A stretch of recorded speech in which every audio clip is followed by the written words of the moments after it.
Knock knock. May I come in?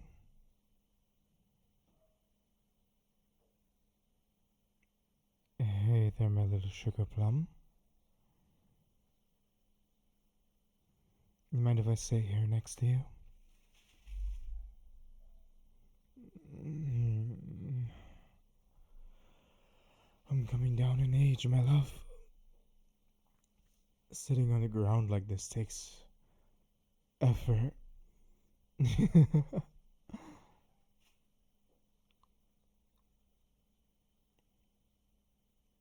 I want you to know it's not your fault.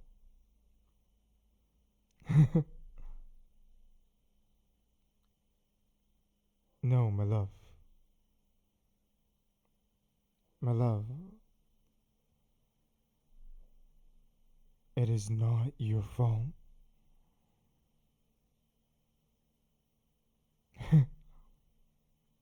Come on. Don't look at me like that. I would like to think that I know you well enough to tell when you're upset or not. What? My usual sunshines and rainbows, bubbly personality girlfriend comes home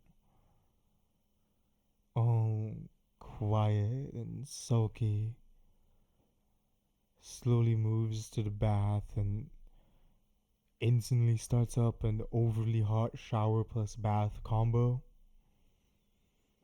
Yeah. So it's one of two things. It is either work was messy, which, to be fair, it's always messy, but I know some days are worse than others. Or your parents reached out to you again today. So which one is it, my little sour plum? Hey, hey, don't splash water at me. Hey, come on. Mhm. Yeah, the food is already done. Well, I was starting to cook when you got home. You seemed a bit down, so I thought maybe I'd make something that would bring comfort to you. And I remembered I could make your favorite caramelized onions and garlic spaghetti. Yeah, I got it done a little bit ago. I dished out everything and put them all on platters. They're all sorted on the table downstairs, covered to keep warm. So you don't need to rush or anything, my love. You can take your time and relax.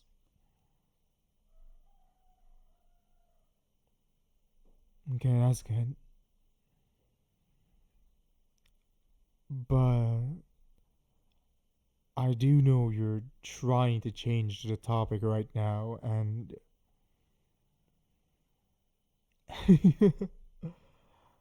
well, I know you're trying to change the topic because you knew what I was cooking when you got home.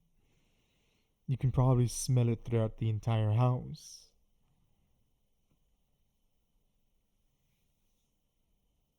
Mm-hmm. Huh?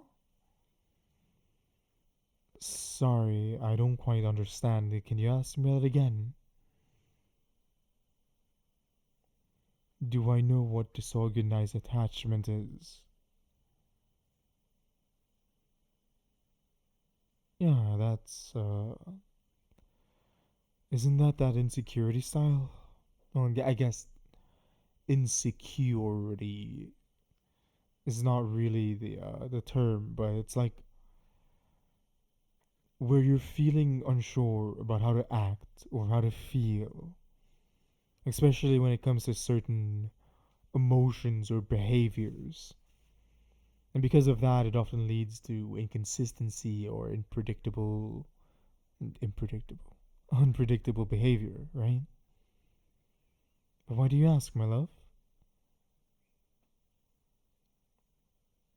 Hmm? What can cause it? Well, a lot of things, really. Well, not really a lot of things. It's very specific things, but very wide range. It can't just be like one specific scenario. But it's usually, especially, it's not usually, it's a really common thing that our parents do to us, actually. Because oftentimes it's our parents that are, how to put it, whenever you have an emotional, an emotionally absent father, someone who hasn't really done anything wrong, but that's kind of the problem. They haven't done anything. They don't really seem to care. It's like someone you can't really blame for their actions because they don't take any actions. It's not somebody you can blame, but not somebody you can praise. It's somebody that's there, but they don't feel there. Someone who's there in name, but they only ever get involved when they're forced to. When it's usually a form of punishment or a way of scolding you. Somebody that's not there to meet your emotional needs, feeling joy, comfort, love, appreciation. No, they're not there for that. They're there only when they're told to be there, not because they want to be there. But that's often paired with the complete opposite. It also leads, it's also paired with a mother who is usually emotionally unstable, where the father has no emotional bearings whatsoever. It's a blank wall, a void of emotions. The mother, on the other hand, she's emotionally unstable. Their moods can flip on a dime. One moment it's the happiest, kindest, most loving person you know, and without warning, it turns into the most cruel, nasty, vindictive person you've ever seen.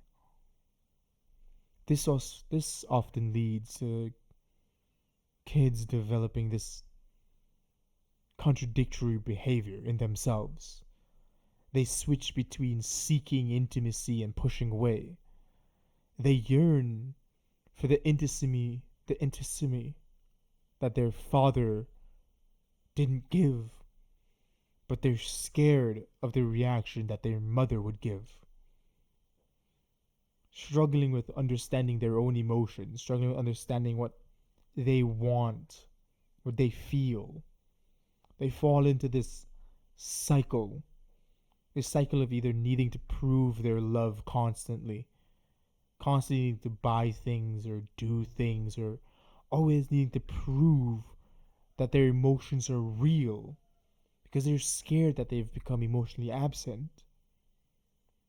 But then suddenly feeling like they're too much, like it's overbearing, like they're their mother, like they're overwhelmingly them.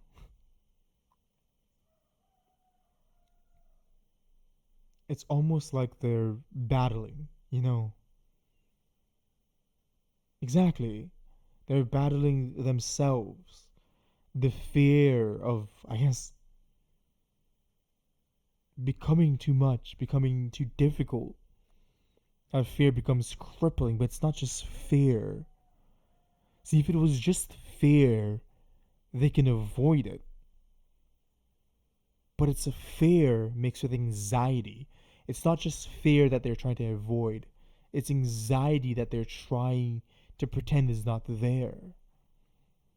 They can't ignore it because it's eating away at them.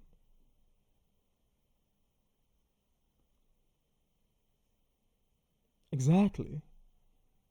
No, no, no. You get it. But why are you asking this of me, my love?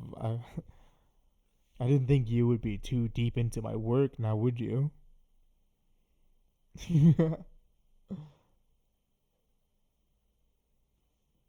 Uh-huh.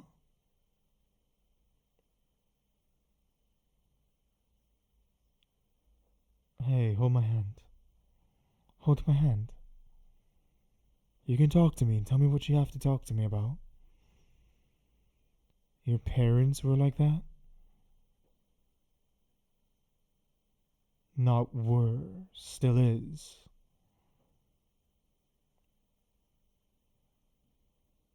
Is this about why you were upset? Why you are upset?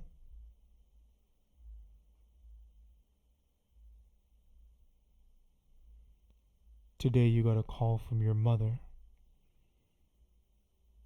How was that like, my love? She was all nice at first, but after some time, the tone changed. The way she said things changed.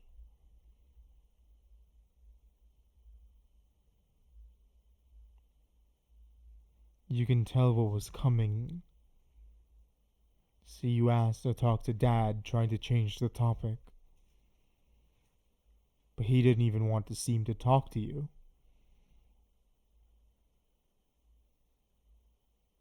Even if you haven't spoke to them in 2 years, he still acted so indifferent. But you can tell that annoyed Mom, so that's when she switched it back on. Started going off at you, saying nasty things. Just out of nowhere, just like that. She started calling you an ungrateful child. Whoa, whoa, darling. Hey, slow down. You know you're not, right? Baby, look at me. You know you're not a bad person, right? You're not a bad daughter. You know that, right?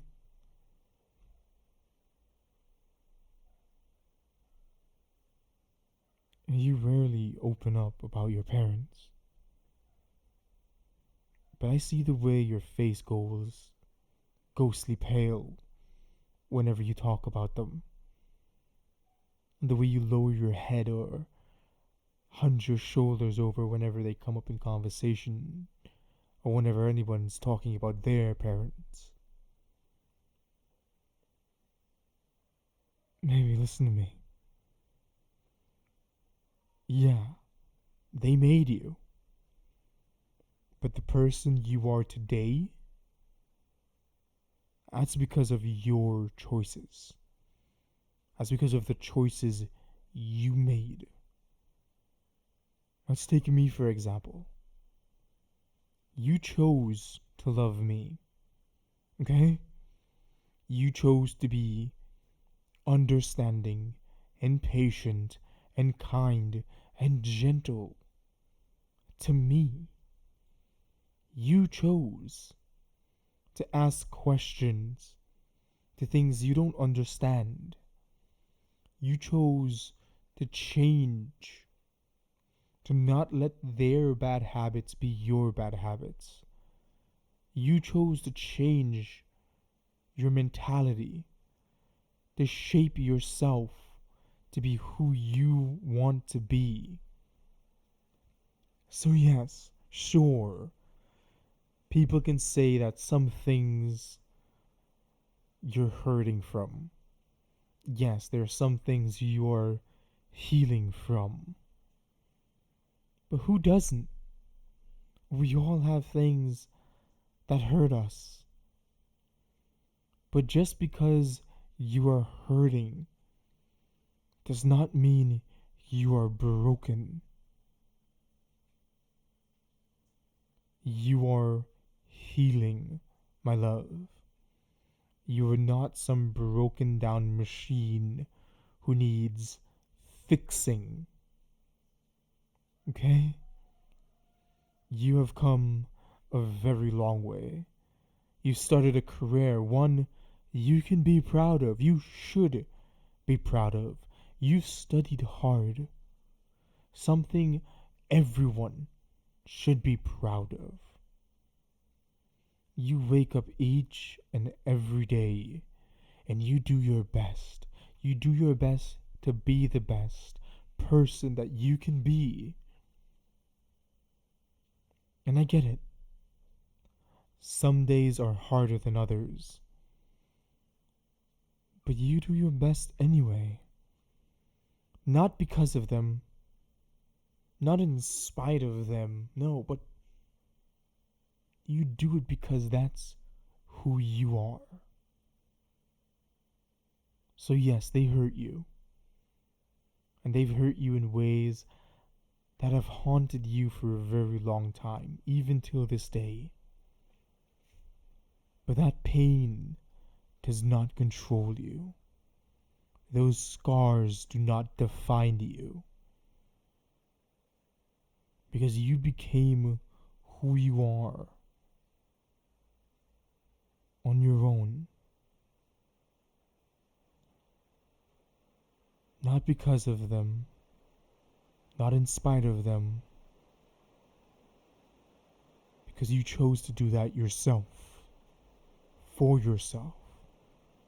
So, yes, you are their child, and sure, they made you, but you made the person you are now. And today, that's all you are, baby.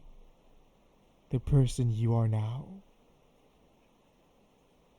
So all those nasty scars that they left on you, they will heal. And I'll be right here by your side to help you heal from all of them. If it means simply sitting right by your side while you soak in the hot tub, or if it means reminding you 100 times over just how amazing you are. You're special, my love. You're a special person. And I promise you, one day, if you ever choose to have kids, you will be an amazing parent. We will make amazing parents together. That's right, princess. Together. Forever always.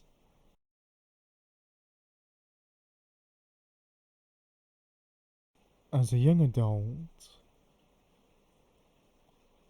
I rarely speak. I have this thing, and it's the reason why I'm so soft spoken. When I speak too much, my voice hurts. And this is from growing up being told good children should be seen and not heard. So I never spoke much as a kid, especially since I was an only child. I had no one to speak to. My father cared for nothing other than his work. He'd spend hours a day writing music, going over scripts. My mother was left taking care of a child when she herself were mentally unstable. A lot of times I would cry out for help, claiming my mother's actions were abusive, but that would only ever lead to her going to my father and me being beaten.